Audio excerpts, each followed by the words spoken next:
en train de restaurer notre savoir. C'est ici que nous renouvelons les ailes de notre vie. C'est toi qui nous rajeunis comme l'aigle. Ce matin, c'est vers toi que se tournent nos yeux. Ce matin, nous voulons recevoir de toi quelque chose que nous espérons à tout moment. C'est ainsi que nous disons ce matin que ta volonté soit faite. Tendre Père, me voici devant toi ce matin. Qui suis-je moi pour proclamer ta parole? Bénis ta parole. Utilise-moi comme un simple parleur. Que je disparaisse, mais que toi tu apparais. Que le sang du Christ couvre ta parole. Et que le Saint-Esprit nous guide. Au nom précieux de ton Fils Seigneur Jésus-Christ, que nous avons ainsi tout prié. Nous disons Amen. Amen. Amen. Amen.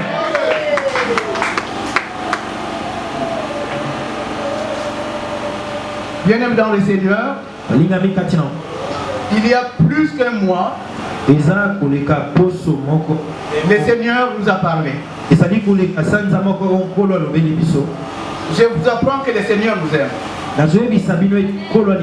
Et je vous apprends aussi que toute l'équipe pastorale de cette église vous aime.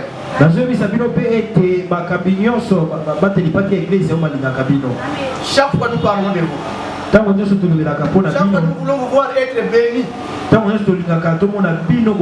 cherchons toujours à vous voir être heureux et heureuse. Même si on ne les manifeste pas vis-à-vis de vous, sachez que nous vous portons dans nos cœurs. Amen. Amen. Je voulais dire ceci. Pendant plus d'un mois, le Seigneur nous a parlé. Quand Dieu aime, il prépare quelque chose pour ses enfants. Et souvent, lui, ce sont des bénédictions qu'il nous remplit. Voyons les enfants d'Israël. Ils étaient déjà bénis. Dieu avait déjà parlé à Abraham. Il a parlé à Moïse. Il a dit que vous serez bénis dans un pays où je vous donnerai. Dans un pays où ruisselle le lait et le miel. Et il est toujours derrière sa parole pour l'accomplir. Les enfants d'Israël sont entrés en Égypte. Il n'était que 70 personnes. 70. 70. Et quand ils sont sortis d'Israël, ils étaient des milliers. Dieu les avait bénis en se multipliant.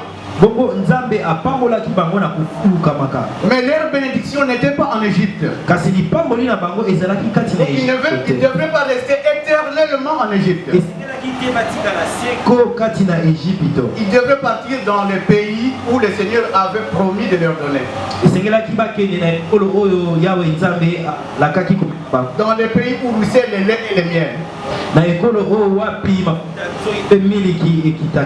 Pour cela, il faut choisir un leader.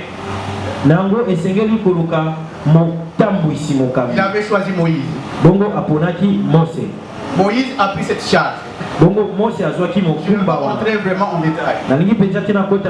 Il a fait sortir ce peuple avec beaucoup de difficultés en Égypte. Nous connaissons l'histoire des 10 plaies d'Égypte.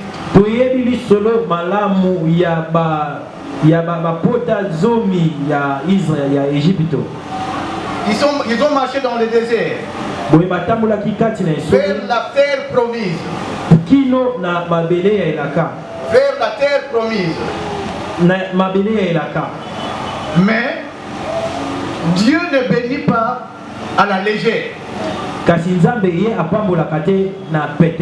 fallait des préceptes ou des lois afin qu'ils réjouissent de cette bénédiction. Moïse avait reçu de Dieu des lois qu'il devait transmettre aux enfants d'Israël.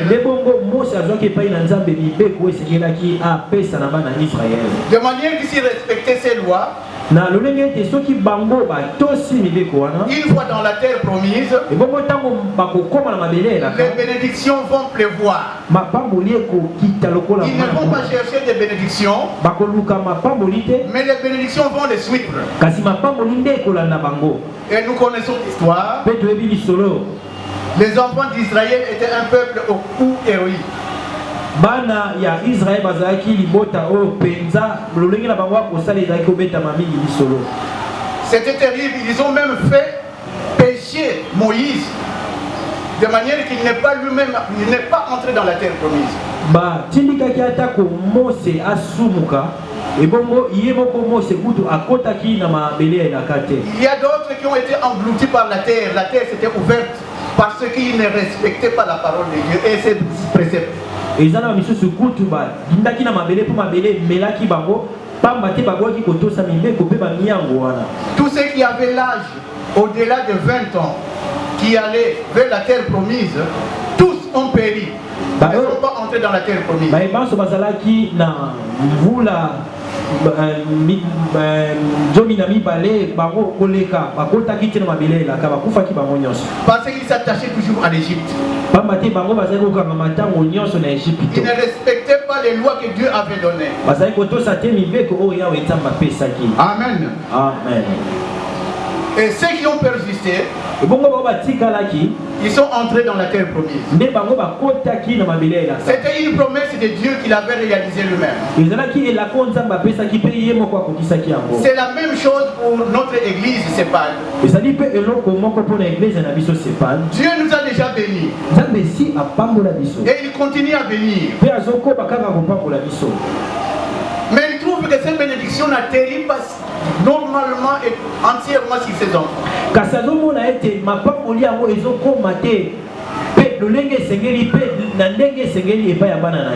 regarde ses enfants. Il a pitié. Il y a des obstacles que nous sermons nous-mêmes qui font que quand les bénédictions viennent, ils ne trouvent pas de place pour habiter en nous. Il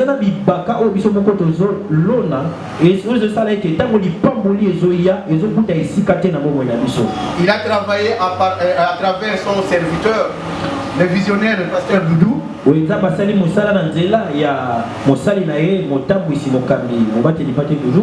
qu'un mois, il nous a parlé de pardon. Le pardon est la source de l'immunité. Le pardon montre même la crainte de l'Éternel. Si quelqu'un n'a pas la crainte de l'Éternel, il ne peut pas demander pardon à une personne. Nous avons eu cette grâce. Nous avons eu des enseignements sur le pardon. Sorte de pardon, les sortes de pardon qui existent.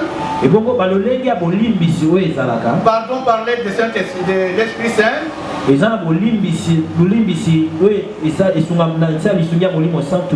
Pardon par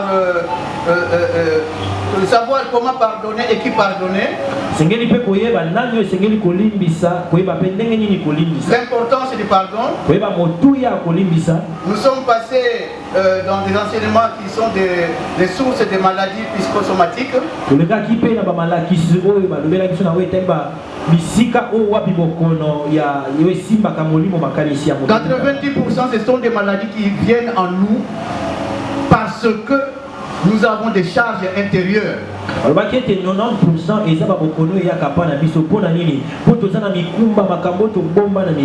Ne savoir pas donner de pardon et de pardonner à des gens, nos cœurs sont frustrés.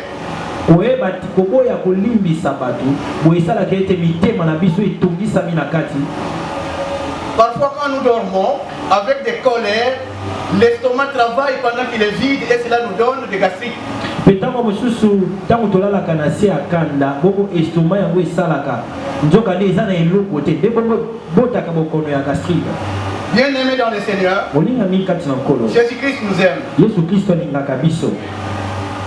C'est ainsi. Nde na yango il veut bien nous bénir. Des bénédictions financières, des bénédictions de mariage, bonne santé, ministérielle, et beaucoup d'autres. Les bénédictions sont là. Les prophéties descendent. Je vous bénis. Je vous bénis.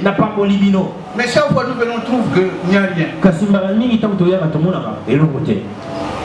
Nous nous demandons pourquoi. Je disais que la crainte de l'Éternel est le commencement de la sagesse. La crainte de l'Éternel, c'est fuir le mal.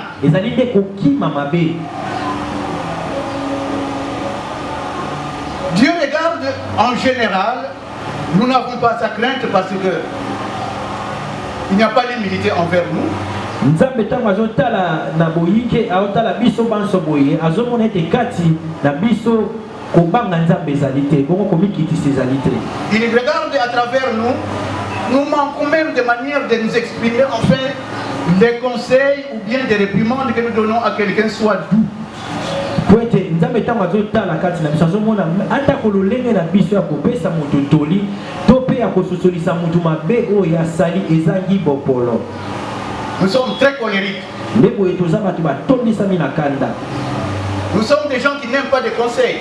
Vous appelez un frère et une soeur, vous essayez de donner des conseils. On dirait il t'écoute, mais quand il va à côté, il dit que voilà, qu'est-ce qu'il croit celui-là.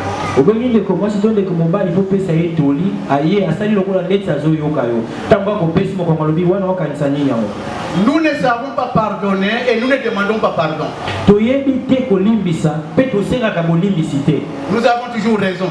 Nous voulons bien enlever, mais nous ne voyons pas la poutre qui se trouve dans nos yeux.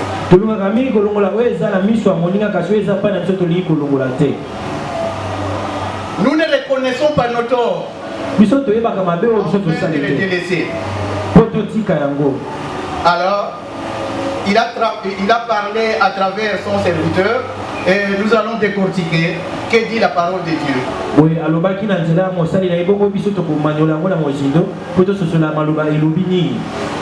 Aujourd'hui, notre enseignement est basé sur comment réparer ses offenses après le pardon.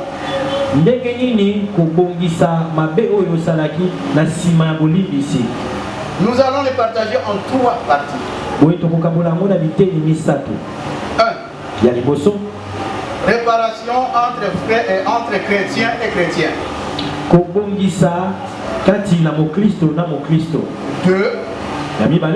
Entre chrétiens et un païen. 4. Et 3, pardon. Cela dépend de Dieu et de toi. Cela dépend de l'homme et de Dieu.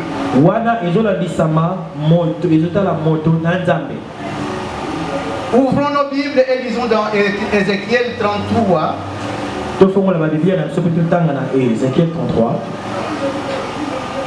Ézéchiel 33, verset 14, 15 et 16. Ézéchiel 33, verset 14, 15 et 16. Avant tout, je voudrais demander qui ont leur cahier et qui prennent note de tous ces enseignements qui passent ici. Qui ont leur cahier? Levez vos cahiers.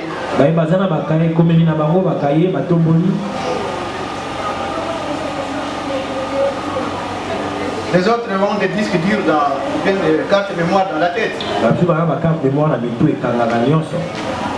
Et qui enregistre les prédications par leurs appareils Android.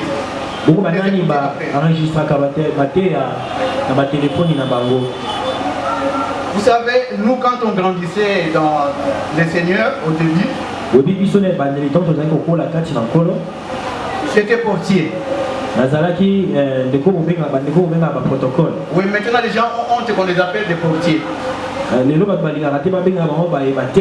Nous étions des portiers. Nous avions acheté des petits appareils pour enregistrer des messages. Parce qu'on n'avait pas le temps d'écrire. Et chaque fois quand le message commençait, on allait mettre nos appareils près de baffle.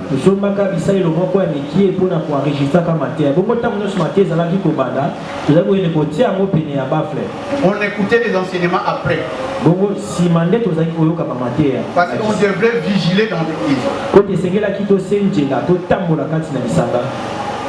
Vous savez, Satan est très malin. Aujourd'hui, tu es très touché par quelque chose qui a été dit à l'église.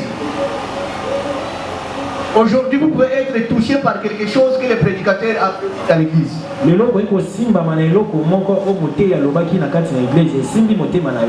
après 2 jours, Satan efface ça dans ton cœur. Mais si vous avez écrit ça quelque part, tu peux te retrouver et tu peux mettre cette parole en pratique si cela demande que tu te répondes ou que tu demandes pardon.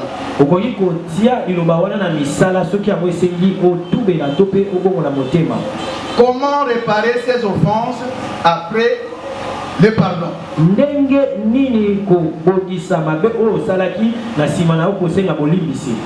Lisons. Lorsque je dis aux méchants,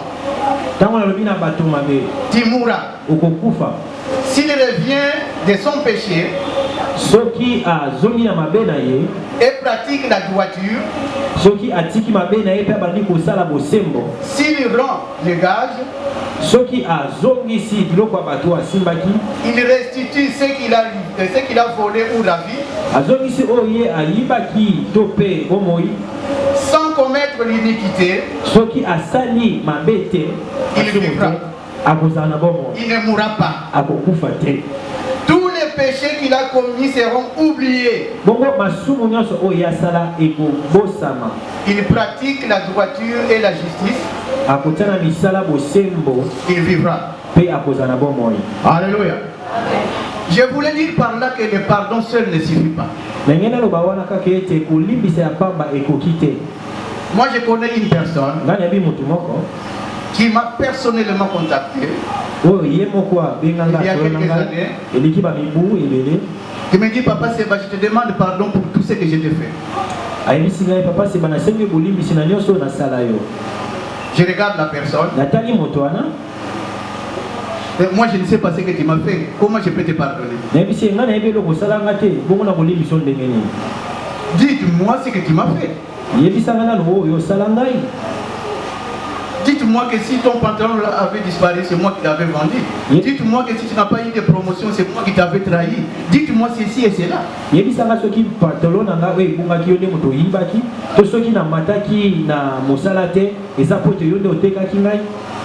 C'est ça, pour prendre conscience enfin de pardonner celui qui t'a offensé. Il faut que tu saches qu'est-ce qu'il t'a fait et qu'est-ce que tu lui as fait.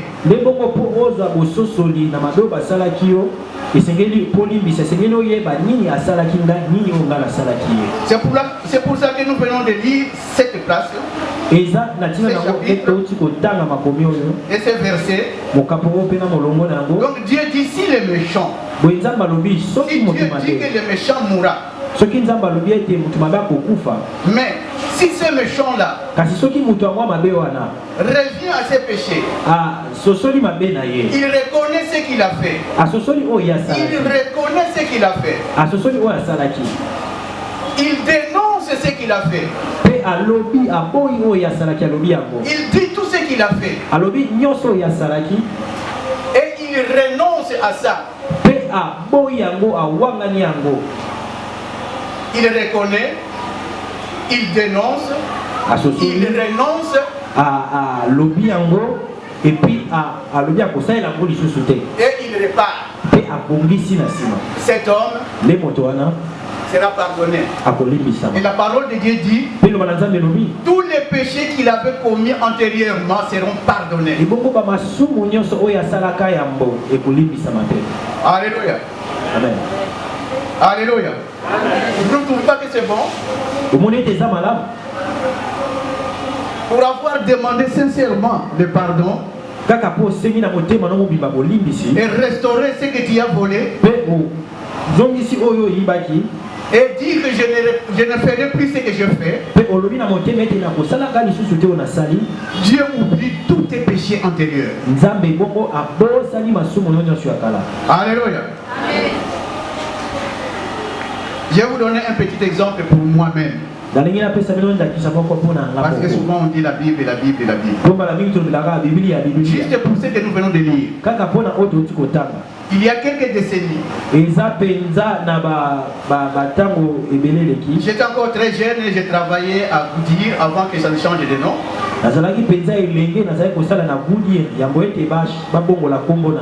Comme tous les autres, moi aussi je suis tombé dans le piège. Je n'ai pas pris mais j'ai volé. Moi je ne parle pas que voilà. Quand c'est un homme, le gouvernement qui prend, on dit il a détourné. Et quand c'est un autre, il a volé. J'avais pris ce qui ne m'appartenait pas au service. Des clés à gaz que les plombiers utilisent pour la chauderie. Des tournevis. Alors, il y a un moment, l'évangéliste Bonke est venu à Kinshasa. Il a prêché ici au terrain de Sainte-Thérèse. Nous on quittait les services et on venait suivre ses enseignements. Ces jours-là, il a parlé des conséquences du péché et les conséquences que le péché apporte sur les maladies psychosomatiques.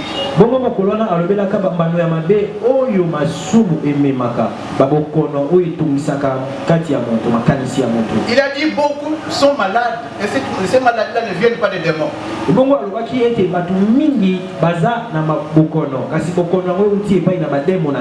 Tu es une bonne dans la maison. Chaque jour tu sors avec quelques fourchettes que tu amènes chez toi à la maison. Des assiettes en porcelaine et de verre. Vous allez dans une fête. Vous volez des verres, vous mettez dans votre sac. Des fourchettes et tout ce qu'il faut. Il a dit voilà pourquoi vous souffrez des abcès dans vos poumons. Pourquoi vous avez des glycémies et toutes autres maladies. Je ne dis pas que toutes les maladies viennent de ces causes-là. Mais il a parlé de ces maladies.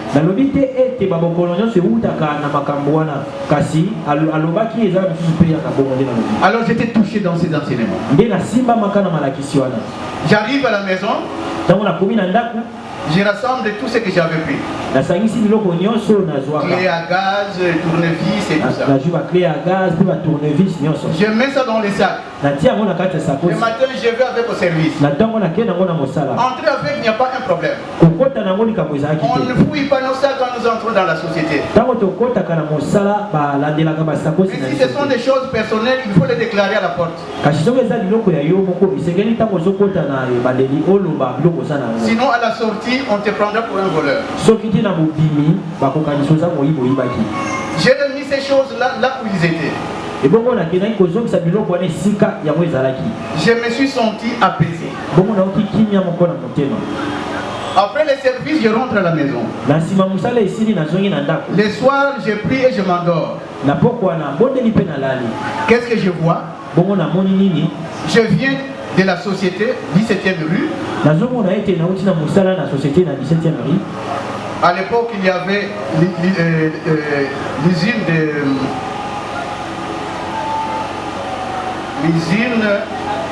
là où se trouve l'église de Olangui. Et puis en face, il y avait Chanik. On fabriquait des bennes. J'ai porté une charge sur mon dos qui me faisait très mal. J'avais un sac qui était 2 fois plus gros que moi. Ma taille est demi. Et je devrais porter ça sur mon dos. Il y avait à l'intérieur des clous. de clous de 20 cm de long, de 15 cm, et ça trouait des sacs et ça me piquait au dos. J'avais très mal. Et après un certain moment, toujours dans la rue, je jette ces sacs par terre. Je regarde, les sacs disparaissent. Je me suis senti soulagé. J'arrive à la maison, j'ai prié. J'ai dit au Seigneur, qu'est-ce qui se passe? Pourquoi ça?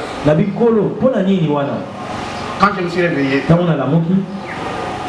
tout ce que j'avais pris à la société, même si je les mettais dans la poche, mais sur le plan spirituel, c'était un grand fardeau. Alléluia. C'était un grand fardeau. Donc chaque fois quand tu prends même des verres, c'est ton voisin que tu voles, tu es une servante. Tu vois les verres, ça ne pèse rien, mais sur le plan spirituel, tu as des charges.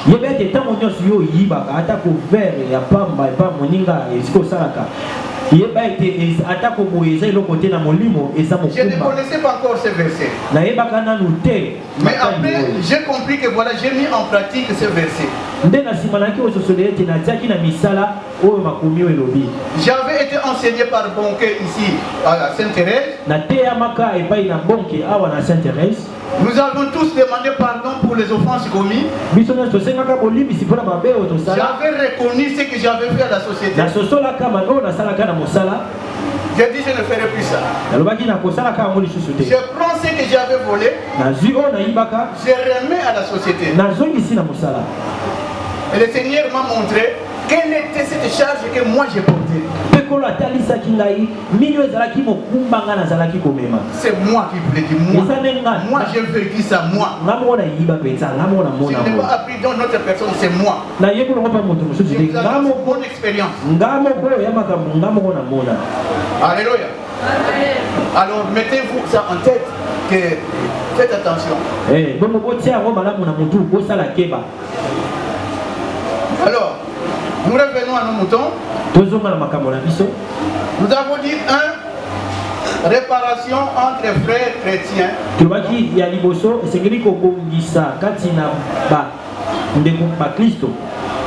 C'est ce qui est le plus facile, le pardon entre chrétiens.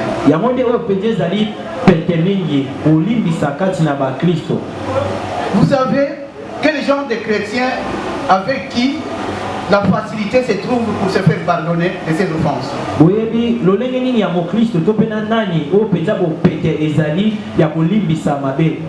Ce sont des chrétiens avec qui vous partagez la même foi, même doctrine, et même baptême. Il y a quelque chose que vous pouvez avoir des convictions dans l'église pentecôtiste.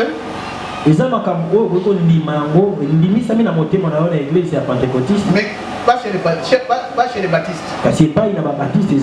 Et vice versa. Il y a les uns, quand vous allez demander pardon, il vous dit ça ne me regarde pas, c'est ton problème, tu peux demander pardon toi-même. Encore là, je donne un petit témoignage parce qu'ici il faut que l'on voit ce qui est vivant. Il y a un homme qui est allé à un mariage. C'était du côté de sa femme. Cette femme-là, sa femme, avait injurié ses tantes. Que sa tante a commencé à pleurer avant le mariage. Qu'est-ce qui est arrivé? L'homme revient du service. Il voit sa femme.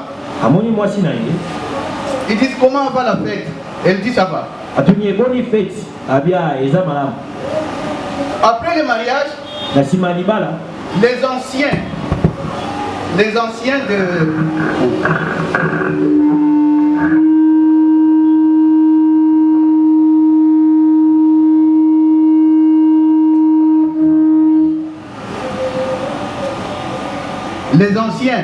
de la famille de son père s'étaient réunis. Un parmi eux a été très sage. Il a dit n'appelez pas la femme mais appelez son mari. Ils ont appelé le mari. On lui démontre ce que sa femme avait fait. Alors la tante était très fâchée, elle pleurait. Le mari conduit par le Saint-Esprit a démontré à la famille comment il est lié avec sa femme.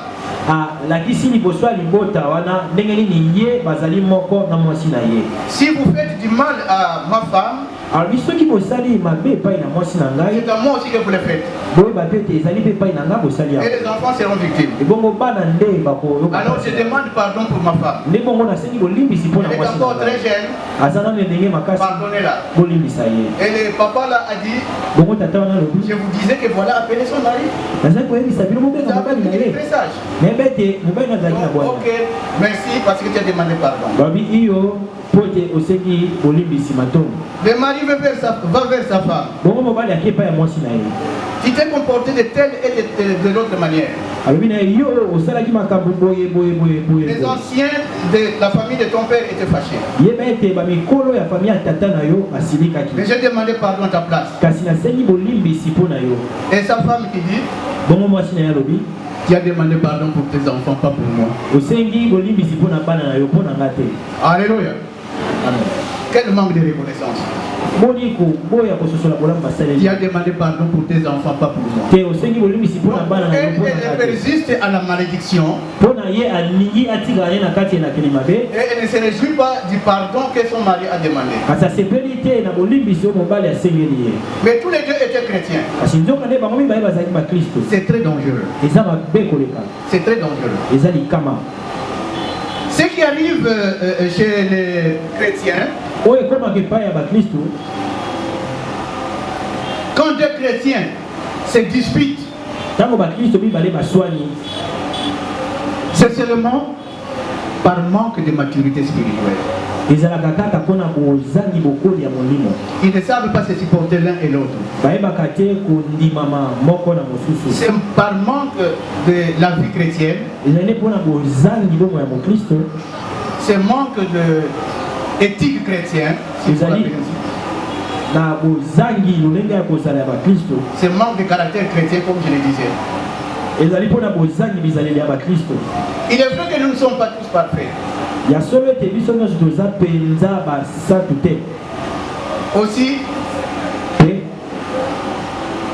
nous devons savoir, nous chrétiens, des mêmes doctrines, des mêmes foi, des mêmes baptêmes, nous recevons tous les mêmes enseignements, nous devons savoir nous pardonner.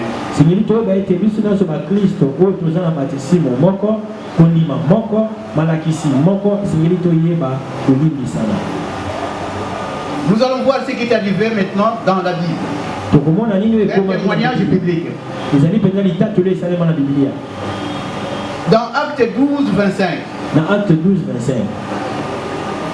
Barnabas,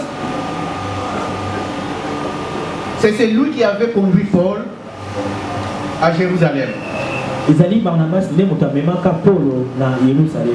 Quand Paul s'était converti, c'est Barnabas qui avait prié pour lui afin que les écailles tombent de ses yeux. C'est lui qui l'avait conduit à Jérusalem et qui l'avait défendu devant les apôtres.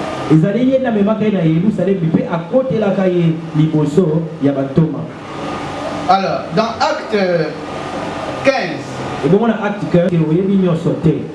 tu auras affaire à des problèmes qui concernent peut-être toi, enfant de Dieu, avec d'autres enfants de Dieu.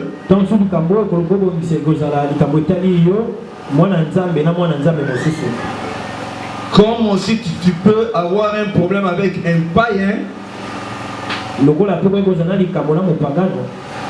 Tu as pardonné, mais il faut réparer. C'est ce que le pasteur va bien expliquer. Et enfin, vous pouvez avoir des problèmes tellement compliqués qui relèvent particulièrement particulièrement de votre relation avec Dieu.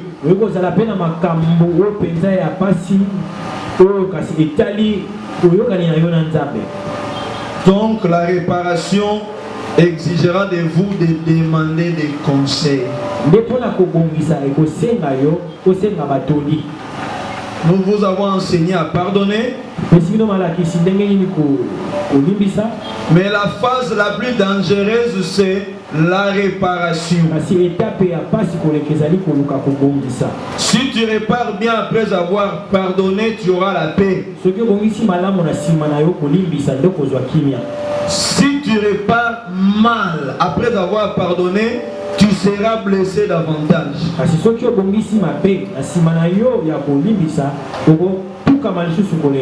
Dieu va nous aider à vous expliquer ces choses en détail.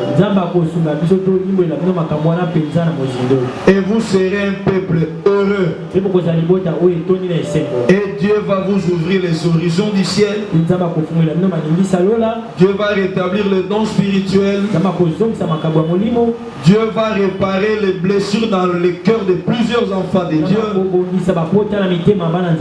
Pour vous qui nous suivez en direct, dans notre chaîne YouTube CEPAD HDTV, vous aurez nos coordonnées. Écrivez-nous sur notre WhatsApp.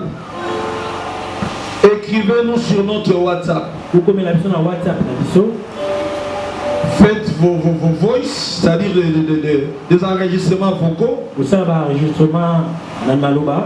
Nous prendrons le temps de vous répondre. Écrivez-nous sur notre boîte email. Nous prendrons rendez-vous avec vous. Surtout avec le pasteur Seba qui est très dispo. Parce qu'il reçoit ici chez nous chaque mardi et chaque jeudi. De 8h à 16h. Donc ces choses demandent des conseils. Nous baissons nos têtes dans la prière.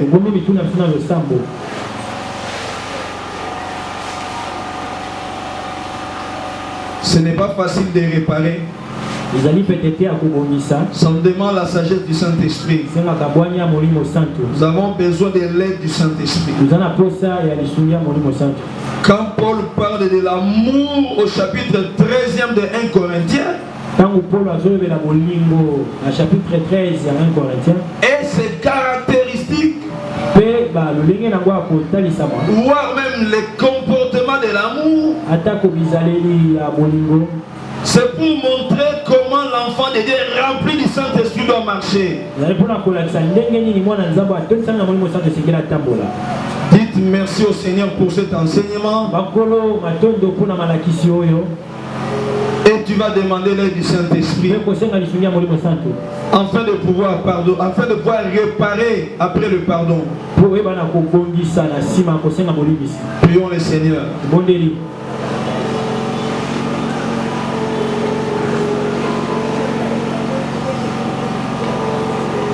Demandez la grâce de Dieu.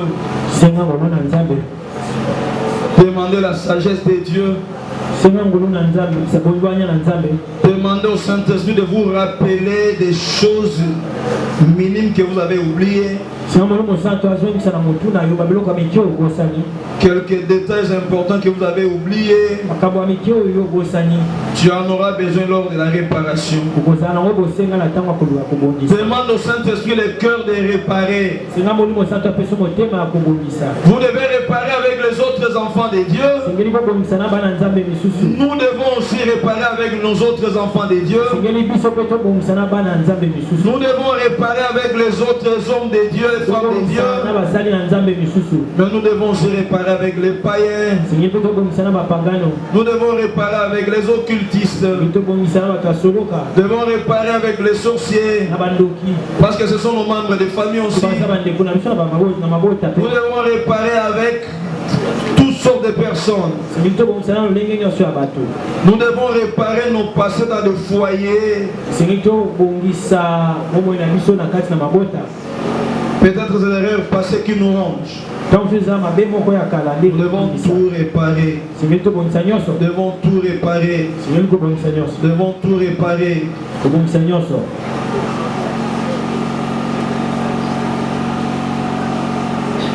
Yahweh, your name will be kisi.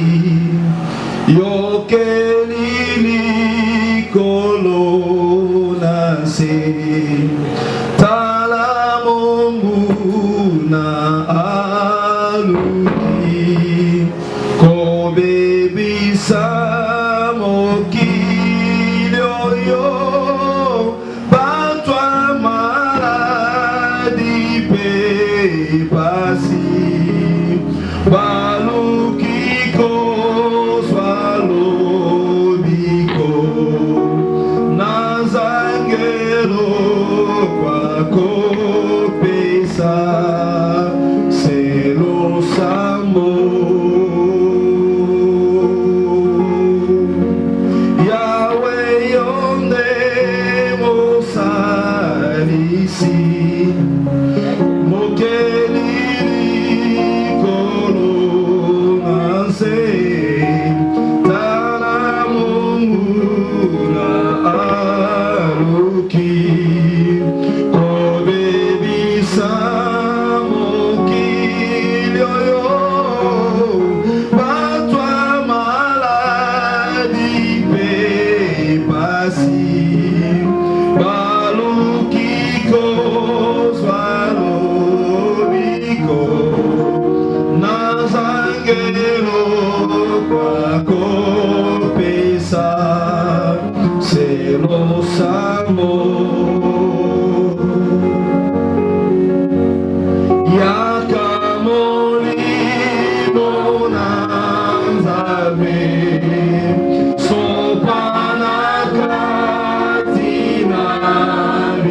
Tu peux lever ta main droite s'il te plaît. Tu lèves ta main droite.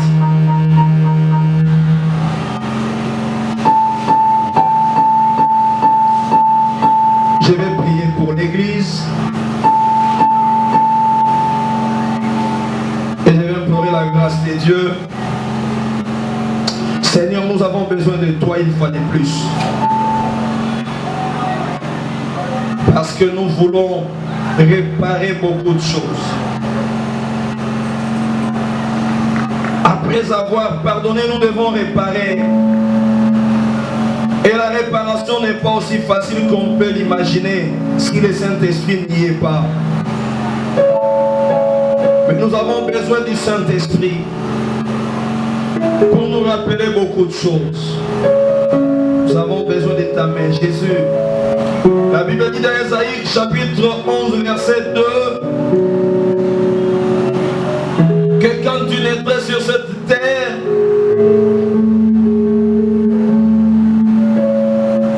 tu serais dirigé par l'Esprit du Seigneur, l'Esprit de la sagesse et de l'intelligence, l'Esprit de la force, l'Esprit de la crainte de Dieu. Nous croyons que ces choses sont importantes pour nous. Accorde-nous ces choses ce matin par le Saint-Esprit. Et tu as dit aux apôtres, sans moi vous ne pourrez rien faire. Étant attachés à toi comme les vrais cèpes, et nous comme les serments, nous voulons agir selon ta pensée, ta volonté. Accorde-nous ta grâce, ta force, cher Saint-Esprit. Merci parce que nous croyons en cette action maintenant. Nous croyons en ces éléments d'Ésaïe 11, verset 2. Que l'Esprit de l'Éternel nous en aide. Au nom de Jésus, nous prions ainsi. Mitema ya batu. Eta musama na bwani na mayele ya bonzambe. Eta musama na ngolo, eta musama na nguya. Pona kobongisa makambo esokisa bitema. Pona kobongisa makambo ebebisa kimia ya batu. Pona kobongisa bandaku ya batu. Kobongisa misala ya batu. Kopesa kimia na bomo ya batu. Wana ne musala na yo molimo santo. Et nous avons besoin de toutes ces choses. Ça se réalise au milieu de nous. Au nom de Jésus, nous avons ainsi prié. Amen.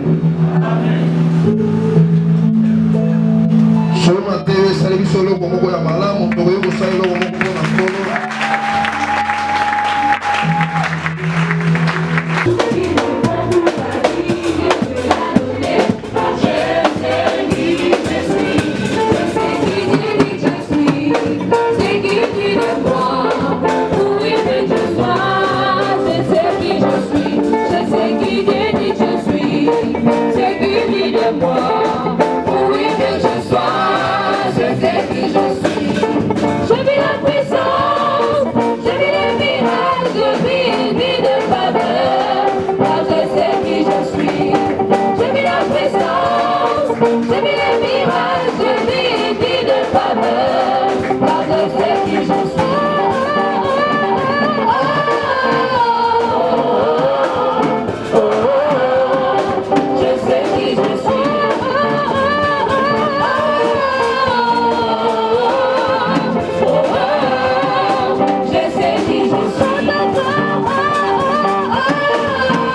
you.